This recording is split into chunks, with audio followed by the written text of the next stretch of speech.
آج ہم پڑھیں گے مدائن کی فتح جنگ قادسیہ۔ میں نے آپ کو بتایا کہ ایرانیوں کے خلاف وہ بہت بڑی جنگ جب مسلمانوں نے جیتی، ایرانی فوج جنگ قادسیہ کے بعد بھاگ کر بابل چلی گئی۔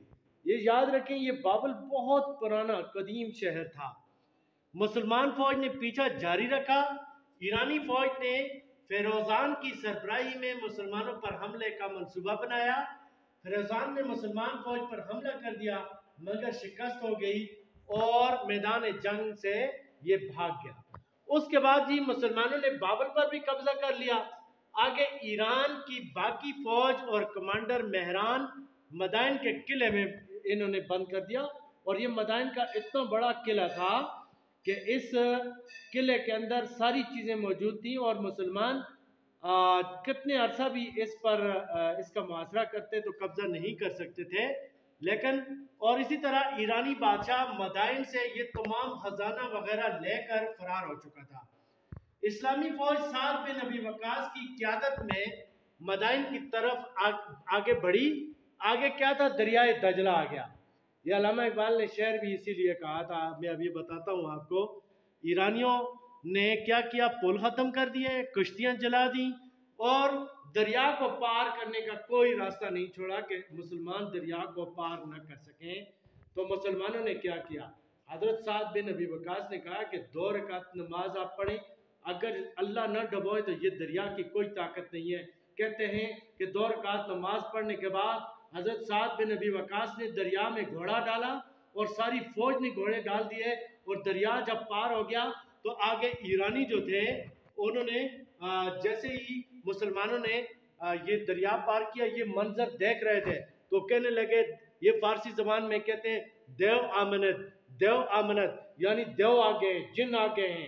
اور اس طرح اس فوج کو دیکھ کر ان پہ رعب طاری ہو گیا، بھاگنے لگے۔ علامہ اقبال نے بھی اسی بارے میں کہا تھا کہ دشت تو دشت ہے دریا بھی نہ چھوڑے، ہم نے بحر ظلمات میں دوڑا دیے گھوڑے ہم نے۔ تو مسلمانوں نے ایران کے پائے تخت مدائن پر آسانی سے قبضہ کر لیا۔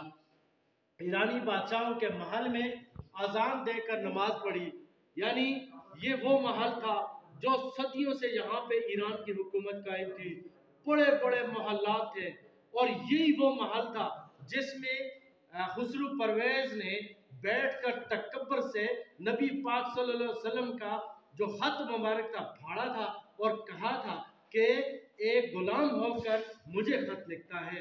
آج اس سلطنت کے پر مسلمان قابض ہو گئے، اور یہاں سے بے شمار مال غنیمت ملا۔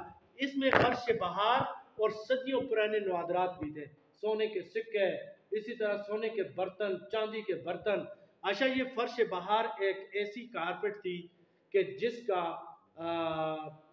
یعنی دنیا کی تاریخ میں اس کا نہیں مل سکتا ثانی۔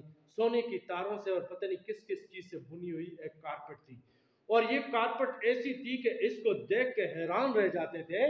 اور میں نے سنا ہے کہ یہ فرش بہار ابھی بھی اس کا کوئی پیس کسی جگہ ہے، لیکن یہ جب مال غنیمت میں پہنچی تو اس مال غنیمت جو تھی، اس بعض صحابہ نے کہا کہ اس کو ہم ٹکڑے نہیں کرتے، لیکن حضرت علی رضی اللہ تعالیٰ عنہ نے فرمایا کہ اس کو بھی آپ ٹکڑے ٹکڑے کر کے مال غنیمت میں بانٹ دیں۔ تو بہرحال یہ ٹکڑے کر دی گئی، یہ کہا جاتا ہے۔ اچھا، اسی طرح کسرا کا غرور اس میں خاک میں ملا، اور صدیوں سے قائم ایرانی یا ساسانی حکومت کا خاتمہ ہو گیا۔ تو اس جنگ کے بعد حضرت سعد بن ابی وقاص رضی اللہ تعالیٰ عنہ جو تھے، انہوں نے جتنا بھی ان کا یہ تھا، اچھا، اس فتح کے بعد، مدائن کی فتح کے بعد، حضرت سعد بن ابی وقاص رضی اللہ تعالیٰ عنہ نے یہ جتنا مال غنیمت تھا، سونا چاندی سارا کچھ اونٹوں پہ گھوڑوں پہ لاد کے مدینہ منورہ بھیج دیا۔ آگے ہم جاتے ہیں جنگ جلولہ کی طرف۔ یزدگرد جو تھا بھاگ کر حلوان چلا گیا۔ یہ بہت بڑا شہر ہے، آج بھی ہے ایران کے اندر۔ وہاں سے مہران رازی کی قیادت میں بڑا لشکر تیار کیا، ارد گرد کے علاقوں سے بھی مدد لی، آذربائیجان سے بھی فوج آئی۔ حضرت سعد بن ابی وقاص نے حالات سارے لکھ کر حضرت عمر رضی اللہ تعالیٰ عنہ کو بھیجے، تو حضرت عمر بذات خود اس جنگ کے لیے بھی آنا چاہتے تھے، لیکن صحابہ نے کہا کہ آپ کا مدینہ میں رہنا ٹھیک ہو رہے گا۔ تو حضرت عمر نے ہاشم بن عتبہ کو 30,000 فوج دے کر مدد کے لیے بھیجا۔ حضرت کاکا رضی اللہ تعالیٰ عنہ کو بھی روانہ کیا ہے۔ یہ حضرت کاکا بہت بہادر اور انتہائی لائق جرنیل تھے۔ جنگ قادسیہ میں اس نے بے شمار مطلب ہاتھیوں کو اور ایرانیوں کو قتل کیا، بڑا بہادر انسان تھا۔ ایرانیوں کے ساتھ شدید جنگ ہوئی، حضرت کاکا قلعے کے دروازے تک جا پہنچے۔ اگر قلعے کے آگے ساری فوج تھی، حضرت کاکا رضی اللہ تعالیٰ عنہ نے کیا کیا کہ قلعے کے دروازے تک پہنچ کر اس کا دروازہ توڑ دیا، اندر فوج داخل ہو گئی، اور اس طرح جلولہ پر بھی مسلمانوں کا قبضہ ہو گیا۔ اس جنگ میں 1,00,000 سے زیادہ ایرانی مارے گئے۔ یزدگرد یہاں سے بھی بھاگ جانے میں کامیاب ہو گیا، یہاں سے بھی بے شمار خزانہ مسلمانوں کو ملا۔ آگے چلتے ہیں، آگے حلوان پر قبضہ۔ کاکا ایرانیوں کا پیچھا کرتے ہوئے حلوان پہنچ گیا۔ اچھا، یہ حشر توم یا حشر شوم، یہ ان کا جرنیل تھا، اس نے مقابلہ کیا مسلمان فوج سے، مگر اس کو بھی شکست ہوئی۔ اس طرح حلوان پر بھی مسلمانوں کا قبضہ ہو گیا، اور یہاں ایک بصرہ شہر اس کے قریب آباد کیا گیا، اور یہ آج بھی بصرہ جو ہے بہت بڑا شہر ہے، اور حضرت ابو موسیٰ اشعری کو اس کا گورنر مقرر کیا گیا۔ آگے چلتے ہیں، اور یہ آخری لڑائی جو بہت بڑی جنگ قادسیہ سے کسی طرح بھی کم نہیں تھی، جنگ نہاون یا مارکہ نہاون اس کو کہتے ہیں۔ حضرت عمر ایران میں مزید جنگ نہیں چاہتے تھے۔ حضرت عمر نے کہا کہ آپ نے ان کی شورش ختم کر دی ہے، مزید ایران میں ہم آگے پیش قدمی نہیں کرتے۔ اپنی فوج کو آرڈر بھی دے دیا کہ بس کریں، بس اب آگے نہ بڑھیں۔ تو